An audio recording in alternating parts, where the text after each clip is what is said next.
قال رسول اللہ صلی اللہ علیہ وسلم نعمتان مغمون فیہما کثیر من الناس الصحۃ والفراغ۔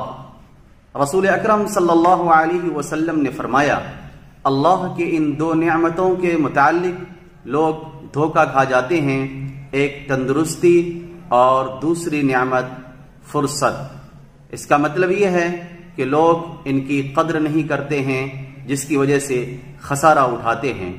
ان کی قدر نہ کرنے کی صورت یہ ہے کہ لوگ اپنی صحت کا دھیان نہیں رکھتے ہیں یا اپنی صحت کو غلط کاموں میں استعمال کرتے ہیں اور گناہوں میں مبتلا ہو کر اپنی صحت کو برباد کرتے ہیں، اور اللہ تبارک و تعالیٰ کی ان دونوں نعمتوں کی شکر ادا نہیں کرتے بلکہ ناشکری کرتے ہیں۔ بڑا کم عقل اور فریب خوردہ ہے وہ شخص جو تندرستی کے دور میں اور فرصت کے اوقات میں اللہ تبارک و تعالیٰ کی اطاعت نہیں کرتا، اللہ کو راضی کرنے کی کوشش نہیں کرتا۔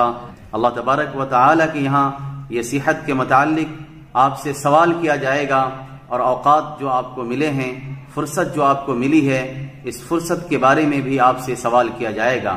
لہذا اپنی صحت کی قدر کیجئے اور اپنے اوقات کی قدر کیجئے۔